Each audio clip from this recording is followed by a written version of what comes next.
Good evening. You're watching the news at 6 with me, Ishan Russell. The news at 6 is all about the day's biggest developing stories, and we'll be filling in on them over the next half hour. But first, the headlines that we're tracking right now. Pakistan High Commission staff detained and questioned in espionage case. 2 Indians also arrested. Sensitive documents recovered from them.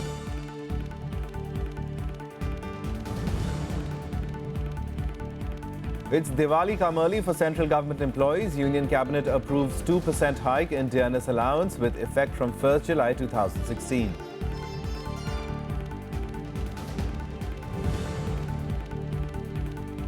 Another BSF Jawan killed in overnight violation of ceasefire by Pakistan. 6 civilians also injured. Indian troops retaliate, killing 1 Pakistani ranger.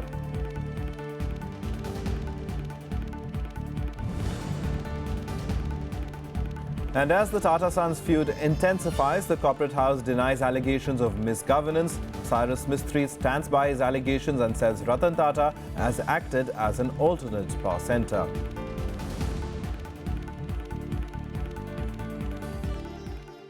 Our top story this evening: India and Pakistan are once again embroiled in a diplomatic war of words after an espionage racket involving a Pakistan High Commission staffer was uncovered in Delhi. India has declared the Pakistan staffer Mahmood Akhtar persona non grata and asked him to leave the country immediately. Pakistan, however, has denied all charges, calling them unsubstantiated. India has busted a major Pakistani spy ring by arresting 2 Indian spies and a Pakistani High Commission staffer. The Pakistani High Commission staffer Mahmood Akhtar even had an Indian Aadhaar card with the alias Mehboob Rajput. The 3 are accused of collecting sensitive documents.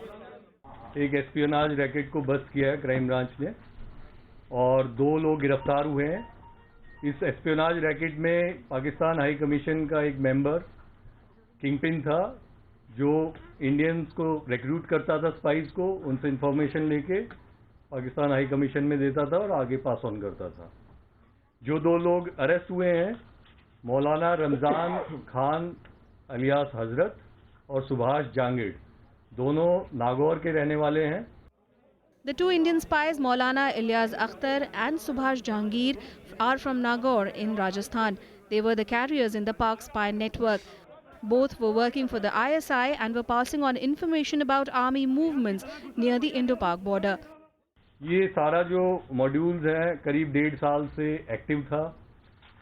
Last 6 months में हमारे पास credible inputs आ गए थे कि ये लोग Pakistan ISI के लिए जासूसी कर रहे हैं। जो बॉर्डर एरियाज़ हैं वहाँ पे जो हमारे पैरामिलिट्री BSF का डिप्लॉयमेंट है, आर्मी का डिप्लॉयमेंट है, उसकी सारी जानकारी हासिल करके पाकिस्तान हाई कमीशन में जो पाकिस्तान इंटेलिजेंस ऑपरेटिव था महमूद अख्तर को दे रहे थे।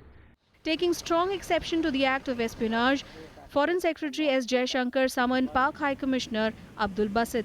Basit was informed that Mahmood Akhtar is persona non grata and has to leave the country. Akhtar has been detained and questioned by the police but was not arrested because he had diplomatic immunity. The Pakistan High Commission has been informed that Mr. Mahmood Akhtar and his family must return to Pakistan by October 29, that is within 48 hours. The Foreign Secretary also strongly conveyed to the Pakistan High Commissioner that the Pakistan High Commission must ensure that none of its members indulge in activities inimical to India or behave in a manner that is incompatible with their diplomatic status. However, the Pak Foreign Office has condemned the detention and said the charges are false and unsubstantiated. Instead, Pakistan says that India was trying to divert attention and is shrinking the diplomatic space of the working of the Pakistan High Commission. Pakistan has violated the Vienna Convention by allowing its High Commission staff for espionage and spying activities. But this is not the first time that Pakistan has done it. The better it stops, the better it will be. Akhilesh Suman for Rajya Sabha television with camera person Manoj in Delhi. Now, ceasefire violations by Pakistan continue along the international border and the line of control. Heavy overnight firing by Pakistani Rangers killed 1 BSF Jawan and injured half a dozen civilians in the RSTV sector of Jammu. 1 Pakistani Ranger is also reported to have been killed in retaliatory fire by the Indian troops. Another BSF constable succumbed to his injuries early on Thursday as Pakistan violated ceasefire in Araspura and Arnia sectors in Jammu and Kashmir. Jitendra Kumar from Bihar sustained splinter injury during mortar shelling from across the border, in which 6 civilians were also injured. पूरी रात भर से आप देख रहे हैं कि cross border जो बॉर्डर पर फायरिंग चल रही है, रात से चल रही थी फायरिंग, उसमें नई बस्ती रायपुर से के 6 इंजर्ड पेशेंट्स जो हमारी एम्बुलेंस में वहाँ से उनको यहाँ लेके आए हैं, उनको हमने यहाँ पे CSC में फर्स्ट एड ट्रीटमेंट दिया है. Besides targeting Indian outposts, Pakistani troops pounded over 20 civilian hamlets along the international border in Jammu Wednesday night. BSF troops retaliated strongly, killing one Pakistani ranger on Thursday. Another Pak ranger is also reported to have been injured. Pakistani troops also resorted to heavy firing along the line of control in Sundarbani sector of Rajouri district. Amid repeated ceasefire violations by Pakistan, the Ministry of External Affairs summoned Pak High Commissioner Abdul Basit on Wednesday. In the past 2 days alone, as many as 16 people have been injured in cross-border firing in the Araspura sector. Opposition parties blame the government for not being able to tackle the situation. After creating provocation, after cross-border firing, after crossing the border, after helping the terrorists to sneak into cross Indian border and sneak into Indian territory, doing all these things consistently and continuously, this is Pakistan's action, hostile and unfriendly action from the Pakistan side. In spite of that, they allege that against India, that is why they summoned the Indian envoy. But the fact remains that government of India is not able to stop this misadventure of Pakistan in our border. Pakistan लगातार cease fire violation कर रहा है और हमारे कई civilian और BSF के जवान भी उसमें घायल हुए हैं और उनकी हत्या भी हुई है उनका. तो मैं समझता हूं कि भारत सरकार को हर प्रकार से उसका जवाब देना चाहिए और डिप्लोमेटिक चैनल का भी इस्तेमाल करना चाहिए, उसको छोड़ना नहीं चाहिए. The BJP, however, claims that Pakistan is being given a befitting reply by the Indian troops. जिस भाषा में पाकिस्तान समझता है उसमें जवाब दिया जा रहा है. हमारे भी कुछ जवान की शहादत हुई है, लेकिन उससे कड़ा जवाब हमारी तरफ से पाकिस्तान को दिया गया है. Ever since the Indian Army carried out surgical strikes on terror launch pads in Pak-occupied Kashmir, over 55 ceasefire violations by Pakistan have taken place. At least 4 people, including 3 security men, have died and more than 25 have been injured. Bureau Report, Rajya Sabha TV. The central government employees have got an early Diwali gift from the government. The cabinet on Thursday approved a 2% hike in DNS allowance for them. In other major decisions, the cabinet also approved the setting up of an Indian Institute of Science Education and Research in Odisha and a digital national academic depository. एक instalment DRS allowance की केंद्रीय सरकार के कर्मचारियों को और DRS relief pensioners को 1 जुलाई 2016 से दी जाए. और ये जो रिलीज की गई 1 जुलाई 2016 से ये 2%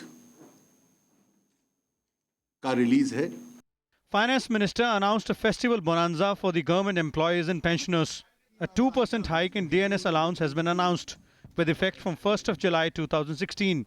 The cabinet also gave its note to establishment of National Academic Depository, establishment and operationalization of new Indian Institute of Science Education and Research at Berhampur, Odisha, new productivity-linked reward scheme for all major port trusts and dock labour board employees and workers for the years 2015-16 to 2017-18. The cabinet also gave its in-principle approval to recommendations of the Niti Aayog on disinvestment and strategic sale in central public sector units. In principle, the cabinet approved of the recommendations. With regard to some of the units about which the recommendations were made, it was decided that each case amongst the recommendations would now be brought up separately for consideration after its examination by the Department of Disinvestment and the concerned ministries of the Government of India.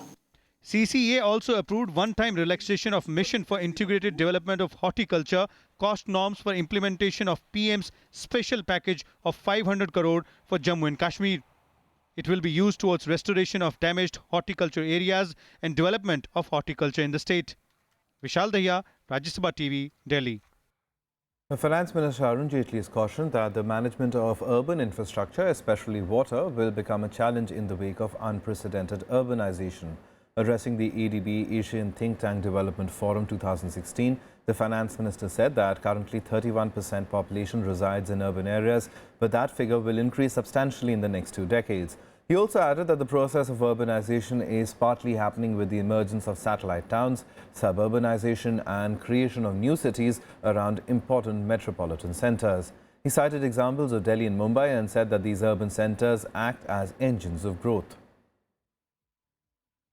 Have acquired some specialization in that, and therefore I do see a substantial improvement in that direction. But water would always remain a big challenge because management of that scarce resource is still one of the important challenges that we have ahead of us. Decisively, Asian growth rate is much higher than the global growth rate itself. The Samajwadi Party leader Amar Singh on Thursday finally broke his silence on the ongoing tussle within the party. He also expressed disappointment over Akhilesh Yadav's comments against him. Singh also dismissed reports saying that he was responsible for the alleged tussle between Akhilesh Yadav and Shivpal Yadav. He said he was ready to be the sacrificial lamb if that would solve the party's problems. Akhilesh has repeatedly blamed Amar Singh for the crisis within the party and had bitterly opposed his reinduction into the party earlier this month. Shivpal जी को हटा करके जब उन्हें बनाया गया तो उसका भी ठीकरा हमारे सर पर पड़ा था। अगर मैं गुनाहगार किसी का हूं तो शिवपाल यादव का हूं कि शिवपाल यादव को हटाकर अखिलेश जी को उत्तर प्रदेश का अध्यक्ष बनाया और बजाय इसके कि शिवपाल जी मुझे गाली देते या मेरा मान मर्दन करते, उन्होंने वर्तमान मुख्यमंत्री जी का समाजवादी कार्यालय में स्वागत किया, अभिवादन किया। The Tata Group on Thursday rubbish expelled Tata Sons chairman Cyrus Mistri's allegations of corporate misgovernance. The conglomerate also denied writing down $1,800 crore due to unprofitable businesses. Experts, however, say that an open battle could be protracted and potentially damaging for the reputation of the corporate house. Cyrus Mistri's removal as chairman of Tata Group has opened a can of worms. With allegations flying thick and fast, Tata Group on Thursday denied all the allegations made by Mistry. The group also asserted that its financial statements present a true and fair view of the state of affairs of its companies. The BSE and NSE had sought clarification from 27 listed companies of the Tata Group about the disclosures made by the ousted chairman. Mistry's allegations have set the bells ringing in market regulator SEBI, which fears that a massive $1,800 crore write-down could severely impact the interest of the group's shareholders. Tata is a group which is not only the Indian company, it is a global MNC which has acquired the European operation, Chorus operation, Land Rover and Jaguar. So from the investor point of view, it is a group which is which is very known in the not only the domestic circle but in the international circle. People do keep a close vigil on this group, and having such kind of things which are coming out of the Tata Group, the letter, especially the letter which is saying that 18 billion kind of impairment has to be done in the Tata Group 5 companies. I think that is something which has not gone well in the investor friendly. Soon after being ousted as the chairman of Tata Sons, Cyrus Mistry wrote a 5-page letter outlining the Tata board's governance failures, poor decisions and looming write-downs. Alleging that he inherited a debt-laden enterprise, Mistry accused Ratan Tata of acting as an alternative power centre despite officially handing over the reins. Mistry also alleged that the nano enterprise constantly incurred losses but was continued purely for emotional reasons. Absolutely no purpose is served by washing dirty linen in public. Newton's law tells us that every action leads to an equal and opposite reaction. Allegations and counter-allegations are futile. Mistry was removed earlier this week. A selection panel will find a successor in 4 months. Tata Group is the best conglomerate in India and has combined revenues of over 10,000 crore dollars. The group is also one of the largest employers in the country, employing over 6.5 lakh people. Kriti Mishra, Rajya Sabha TV. Some more national news updates now in Nationwide. Former Arunachal Pradesh Chief Minister Kali Kapul's wife, Dasang Lokul, will be contesting the Hyalung Assembly seat by-election on a BJP ticket. The Assembly seat was vacated by Pul's death in August. BJP and People's Party of Arunachal agreed on Dasanglu's name at a meeting. Polling for the scheduled tribe seat will be held on 19th November. The Supreme Court on Thursday deferred the hearing of a plea challenging Sonia Gandhi's election from Raebareli Lok Sabha constituency in 2014. The plea was filed regarding the issue of her citizenship and for allegedly playing the communal card to garner Muslim votes. The Allahabad High Court had earlier this year dismissed a similar allegation, saying that the election petition lacked material facts and did not constitute a complete cause of action. The Supreme Court will on Friday hear the plea filed by the Noida Toll Bridge Company seeking to set aside the Allahabad High Court's order barring the charging of toll tax on the DND flyway. The High Court on Wednesday had ruled that there will be no toll collected in the 8-lane flyway. Time for us to take a short break. We'll be right back with lots more.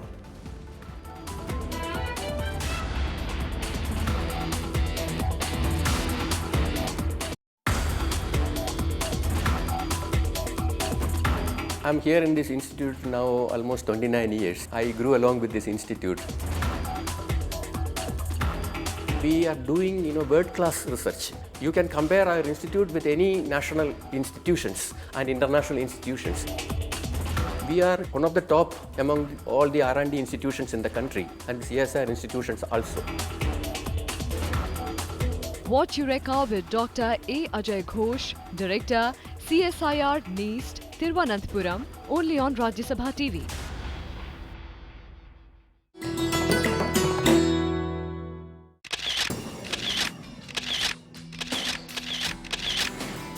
The splendid, grand and massive neo-Buddhist copper dome of the Rashtrapati Bhavan.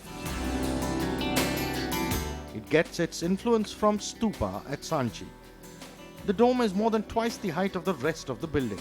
The reinforced concrete shell of the outer dome began to be formed during the beginning of 1929. The last stone of the dome was laid on April 6, 1929.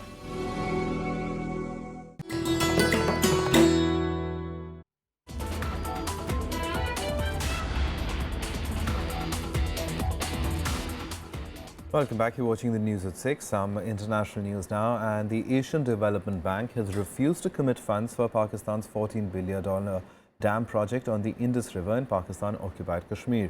This 2 years after the World Bank declined to fund the project following Islamabad's refusal to seek an NOC from India. Calling the project in POK very important for Pakistan's energy and irrigation requirements, ADB President Nakao suggested the formation of more partnerships that could provide funding for the project given its mammoth financial requirements and the risks involved. The ADB chief, however, did not rule out joining the financing of the project in the future. Islamabad has constantly failed to attract foreign lenders for the project.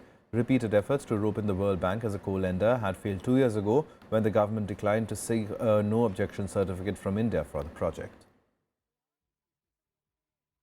A strong tremor rocked the village of Visso in Italy on Thursday. The quake struck not far from the epicenter of a series of earthquakes that hit central Italy on Wednesday. Fire service personnel on Thursday inspected the damage caused by the two strong earthquakes. The tremors, measuring 5.5 and 6.1 on the Richter scale, caused the collapse of several old structures, including a number of historic rural churches that were empty at that time. Although no deaths have been reported, some people are said to have been injured.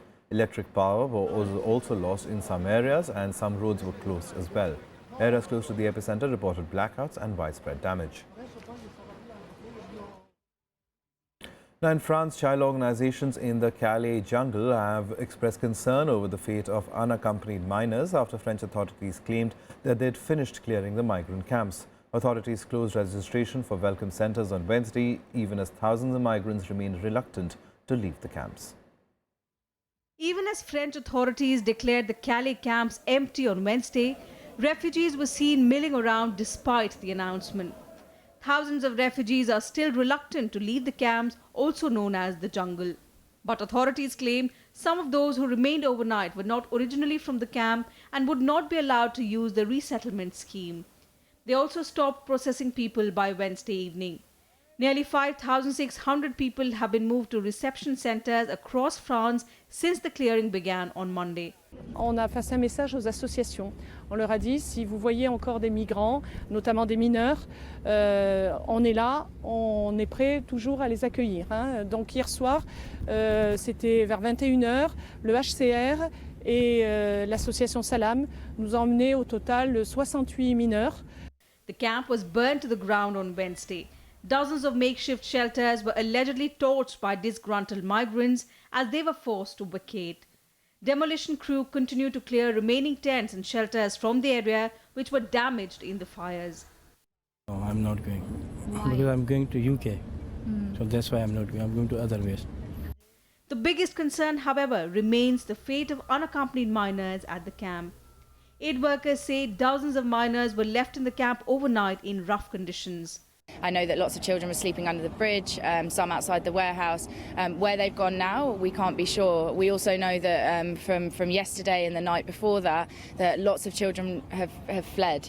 They've gone elsewhere. This is exactly what we didn't want to happen. The camp has become a key symbol of Europe's migration crisis, with its residents desperate to reach the United Kingdom. More than 1,200 police officers have been deployed for the clearance operation, which is likely to last a few more days. Bureau Report, Rajya Sabha TV. Some more international news now in Global Buzz. The US has for the first time abstained from voting against an annual UN resolution calling for an end to its economic embargo against Cuba. US Ambassador Samantha Power said that the historic decision reflected the new policy of engagement over isolation.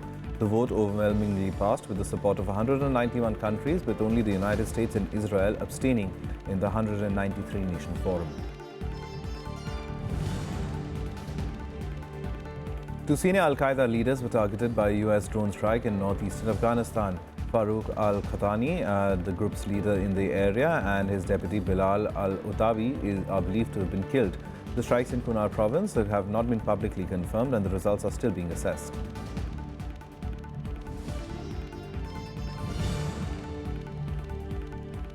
A 100-year-old Prince Mikasa, uncle of Emperor Akihito of Japan, died on Thursday at a hospital in Tokyo. Japanese media reports say that he had been hospitalized since May, initially because of pneumonia. The reports also mention that he recovered from the symptoms, but since then his heart weakened, which led to his death.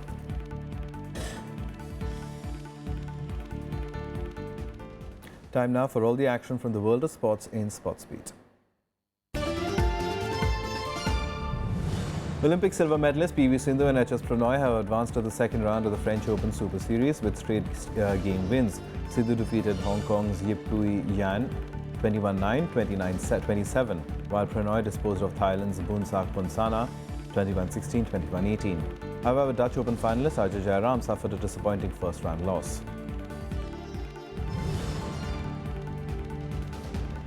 Britain's Andy Murray reached the second round of the Vienna Open with a hard-fought victory over Martin Klizan in Vienna. The world number 2 beat his Slovakian opponent 6-3, 6-7, 6-0 to set up a tie with French world number 25, Gilles Simon.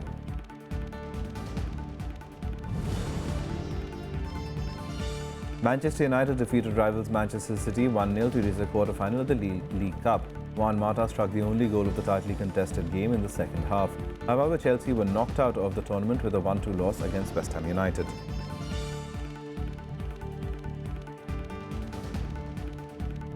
That's all from us. Goodbye.